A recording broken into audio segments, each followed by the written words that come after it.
In the holdings of the Central Archive of the Ministry of Defense in Podolsk, in inventory number 679 of the 24th Army, there is Operational Summary number 145.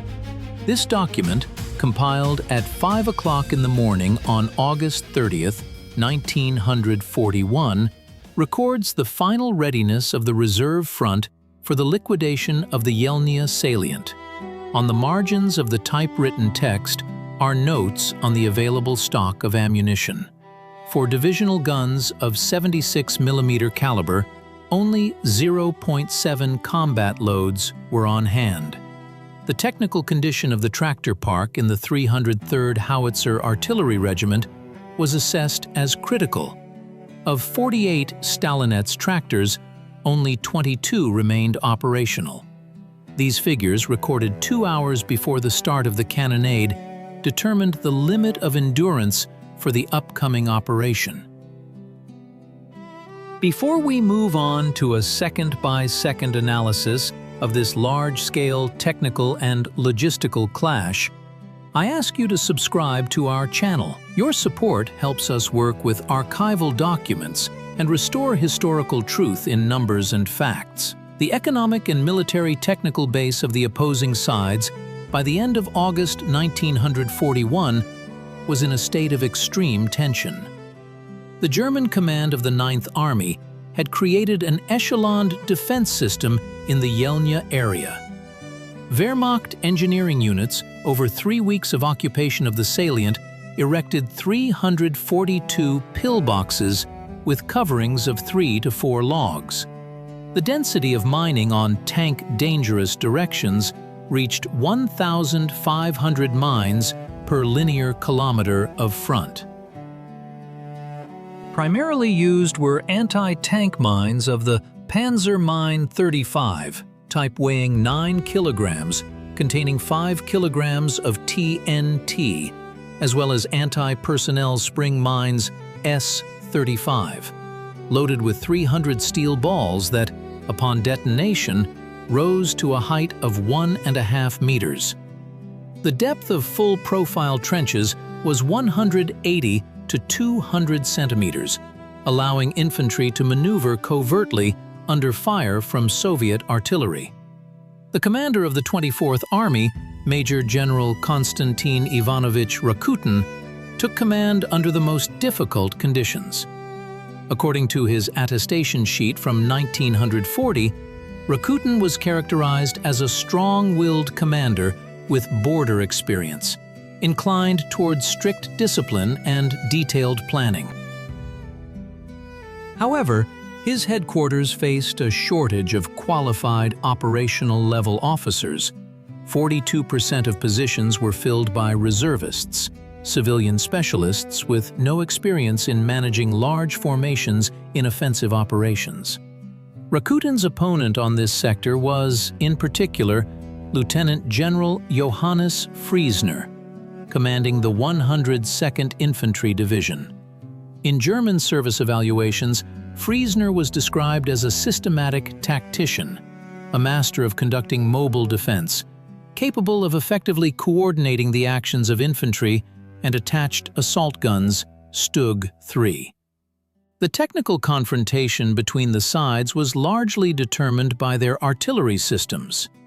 The Soviet side relied on the 76 mm divisional gun of the 1939 model USV. Its combat weight was 1,485 kilograms. The high explosive fragmentation shell, weighing 6.2 of a kilogram, had an initial velocity of 680 meters per second. The maximum firing range reached 13,290 meters. The main opponent was the German heavy field howitzer, 10.5 centimeters, LEFH-18. It weighed 1,985 kilograms, fired a shell weighing 14.8 of a kilogram with an initial velocity of 470 meters per second at a range of 10,675 meters. The The Soviet guns surpassed the German one in mobility and range, but yielded in the mass of the second salvo and the destructive power of the shell, which made the fight against concrete pillboxes extremely difficult. Aviation support for the operation was carried out by the 43rd Aviation Division, under the command of Major General Zakharov. On August 30th, 98 serviceable aircraft were in service, of which 42 were fighters of types 116 and 153, and the rest were bombers and attack aircraft. On the first day of the operation, the division conducted 122 sorties. As a result of enemy aviation actions and anti-aircraft fire, 8 machines were irretrievably put out of action. Supply service reports indicate that the average consumption of B-70 aviation gasoline amounted to 40 tons per day, which placed a burden on the single dirt road from the rear bases in the Gzhatsk area. The Chronicle of active operations began on August 30th, 1941 year, at 7:00. After a 45-minute fire raid, units of the 102nd Tank Division and 103rd Motorized Division launched an offensive on the northern face of the salient. The advance amounted to 800 meters in the first 3 hours of the battle. At this time, on the southern face, the 106th Rifle Division encountered dense minefields in the area of height 109.3. Here, the first systemic planning error was recorded. Engineering reconnaissance failed to uncover the presence of a second line of anti-tank ditches filled with water, which led to the loss of mobility in 6 T-26 tanks due to engine flooding. On August 31st, 1941 year, units of the 100th Rifle Division, under the command of Major General Rusianov, undertook an attempt to capture the defense node in the village of Ushakovo. The 355th Rifle Regiment participated in the attack, supported by a division of 122 mm howitzers. By 12 o'clock in the daytime, the regiment broke into the eastern outskirts of the settlement, but was counterattacked by a battalion of the German Der Führer Regiment. By the end of the day, the village changed hands 3 times. Losses of the 355th Regiment amounted to 240 personnel. Analysis of combat logs shows that communication between infantry and artillery was interrupted at 14 hours 30 minutes due to breakage of wire lines, and RB-type radio stations operated unstably in wooded terrain. On September 1st, 1941 year, the epicenter of the battles shifted to the village of Leonovo. Here, the 107th Rifle Division of Colonel Mironov was advancing. The 586th Rifle Regiment was committed to the fight. The task was to cut the Smolensk-Yelnya Railway. The density of artillery fire in this sector was brought up to 40 barrels per kilometer. In 6 hours of battle, Soviet artillery expended 3,200 shells. However, the German positions, occupied by units of the 78th Infantry Division, remained stable. The second error in archival sources concerns the assessment of enemy losses. The headquarters of the 24th Army reported the destruction of 10 tanks, whereas according to the repair logs of the 7th Tank Regiment of the Wehrmacht, only self-propelled mounts were present in this area, 2 of which sustained damage to the undercarriage but were evacuated to the rear. On September 2, 1941, the situation for the German troops became critical due to the threat of physically closing off the neck of the salient. The commander of the 4th Army, von Klug, issued an order to begin the gradual withdrawal of heavy armament. Within a day, 900 units of motor transport passed along the Yelnya-Safonovo road. The Soviet 43rd Air Division attempted to assault the columns, carrying out 80 sorties, but due to the lack of armor, the I-15 bis ground attack aircraft were unable to effectively suppress fire from the German quadruple 20mm anti-aircraft mounts. 20 trucks were claimed destroyed, but the actual confirmed damage amounted to 12 vehicles and 1 fuel tanker. On September 3, 1941, the 127th Rifle Division broke into the northern part of Yelnya. The fighting took on the character of clearing individual buildings. German units employed the tactic of elastic defense, abandoning the first trench and calling down fire from their own 81mm heavy mortars onto it. The weight of such a mortar round was 3.5 kilograms, with a radius of continuous fragmentation effect up to 20 meters. By 1800 hours, Soviet subunits had advanced 1.5 kilometers into the urban built-up area. The condition of the city's housing stock was assessed as catastrophic. Less than 15% of buildings remained intact.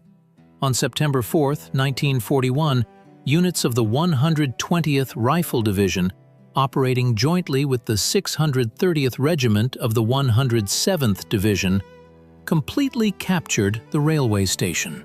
During the fighting, 3 wagons of foodstuffs and 2 wagons of ammunition were seized, which the Germans had not managed to blow up. A technical audit of the captured property revealed that the German troops had an excess of canned rations, but were experiencing an acute shortage of winter uniforms, which had not yet arrived at the frontline depots. On the same day, the commander of the 586th Rifle Regiment fell in battle, having personally led the assault on the water tower. By nightfall on September 4th, organized resistance in the city center had ceased. On September 5, 1941, Soviet forces reached the western outskirts of Yelnya. At that moment, the third strategic error emerged, which proved fatal in the long term. The Reserve Front Command, blinded by success, failed to detect the onset of a large-scale regrouping by the Wehrmacht's 4th Panzer Group under the command of Erich Hoepner. While the 24th Army gnawed at the rear guards of the retreating infantry divisions, German mechanized corps were secretly advancing toward the Roslavel area. The distance from Yelnya to the new positions of the German tanks was only 70 kilometers, which, at an average column movement speed of 15 kilometers per hour, allowed the enemy to strike the flank of the advancing Soviet forces within 1 daylight period. A technical analysis of the 24th Army's condition by September 6th indicates a complete loss of offensive potential. Total personnel losses amounted to 31,853 men. Of these, 10,312 were permanently removed from action. Sanitary losses totaled 21,541 men. 78% of wounds were fragmentary, testifying to the high effectiveness of German artillery and mortars. The Army's armored vehicle park ceased to exist as a unified force. Only 9 T-26 tanks remained operational out of the 103 available at the start of the operation. The rest had either been burned out or abandoned due to transmission failures and a shortage of spare parts. Despite this, on September 8, 1941, Zhukov reported to Stalin on the complete liquidation of the salient. This event had a colossal propagandistic effect. The 1st Guards divisions appeared, whose personnel received increased monetary allowances and the right to special distinguishing badges. However, the dry logic of numbers tells a different story. The strategic configuration of the front had not improved. Soviet troops occupied the lowlands, which were under fire from the new German positions on the heights west of the city. Communications lines and supply routes were stretched across the marshy terrain for 30 to 40 kilometers more than before.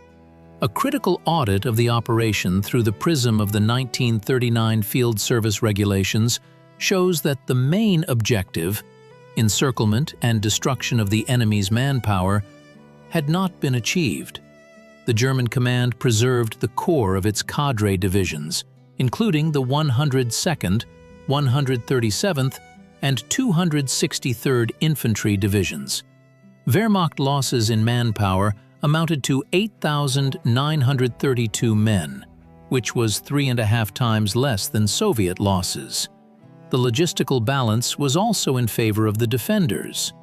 The Germans expended twice as few ammunition rounds per enemy soldier put out of action. In the second half of September 1941, the concentration of forces began for Operation Typhoon. Hoepner's 4th Panzer Group deployed its headquarters in the Roslaval area. It included the 40th, 46th, and 57th Motorized Corps. The total strength of the grouping exceeded 800 tanks of the Panzer III and Panzer IV types. The 3rd Panzer Group of Hermann Hoth concentrated to the north, in the Dukovshchina area, with the headquarters of the 39th and 57th Corps at its disposal. The headquarters of the 4th Field Army of von Kluge moved to the Spaz-Demensk area. Thus, the Soviet Yelnya grouping found itself squeezed between two of the most powerful mechanized pincers, about whose existence the front's intelligence had only fragmentary information. The Wehrmacht offensive on October 2, 1941, exposed all the consequences of the Pyrrhic victory at Yelnya. The exhausted units of the 24th Army lacked defensive depth. The density of anti-tank guns along the 50-kilometer front was only 2 units per kilometer, which was 10 times less than the norm for repelling a massive tank assault. In the first 6 hours of the German offensive, communications with Rakutin's headquarters were completely lost. The German 40th Motorized Corps broke through the defenses at the junction of the 43rd and 50th Armies, emerging deep in the rear of the Yelnya grouping. The logistical collapse occurred on October 4th. Fuel and lubricant depots in the Dorogobush area were captured by German vanguard detachments, depriving Soviet units of the ability to maneuver. Retreat routes to the east were cut off by October 5th in the Vyazma area. 5 Soviet armies, including the 24th, were encircled. Major General Rakutin fell in battle during an attempt to break out of the ring in the Gavryupovo village area. His fate remained unknown for decades until search teams discovered remains and personal effects confirming the fact of his last fight. The consequences of the Yelnya operation for the material technical bases of the opposing sides were asymmetrical. The Soviet Union lost not only 31,000 men during the offensive, but also more than 450,000 men in the subsequent Vyazma cauldron, which became a direct consequence of the Yelnya incursion. Over 1,000 tanks and 5,000 guns were lost. The German side, on the contrary, gained an operational pause for technical maintenance of its tanks before the lunge toward Moscow, and was able to significantly shorten the front line, freeing up reserves for flanking envelopments. The statistics on resource expenditure underscore the cynical reality of war. More shells and fuel were expended on capturing Yelnya than the entire Western Front had available at the beginning of October. This disproportion became one of the reasons for the rapid collapse of defenses on the Moscow axis. The bombastic reports of the first victory concealed a systemic crisis in command and supply that led to swift catastrophe. The political gain from creating the Guard was purchased at the price of strategic short-sightedness. The dry tally of the Yelnya events comes down to this. The 500 square kilometers of territory returned to Moscow's control in September were reoccupied by the enemy within 48 hours of the start of Operation Typhoon. The human and technical resources expended on this advance could not be replenished in the short term. The Yelnya experience became a bitter lesson in the fact that in modern war, tactical success unsupported by strategic understanding of logistics and the enemy's reserves inevitably leads to a tactical dead end and subsequent rout. A detailed reconstruction of events based on combat logs and supply reports allows for the conclusion. The Yelnya operation was a classic example of frontally shoving the enemy back rather than defeating him. The Wehrmacht's technical superiority in command and coordination of the arms of service enabled them to avoid encirclement and deliver a counterblow many times more powerful. The history of these 30 days in August and September 1941 remains in the archives as a monument to the soldiers' courage, and at the same time as a document recording the high cost of the top command's managerial errors. Studying these pages is essential for understanding how the overall picture of the war was pieced together from fragments of small victories and great defeats, where figures of losses and inventories of shells mean more than any words about triumph. In concluding our analysis, we see that Yelnya became a deadly trap for those who liberated it. The Guard banners of October 1941 fluttered over columns of men marching into the unknown encirclement. This was a war of numbers, resources, and iron logic, in which the German war machine proved more effective and calculating at that moment. It is important to remember these facts in order to understand the true price of every kilometer advanced westward. Thank you once again for watching, and please don't forget to subscribe to the channel for the continuation of our historical investigations.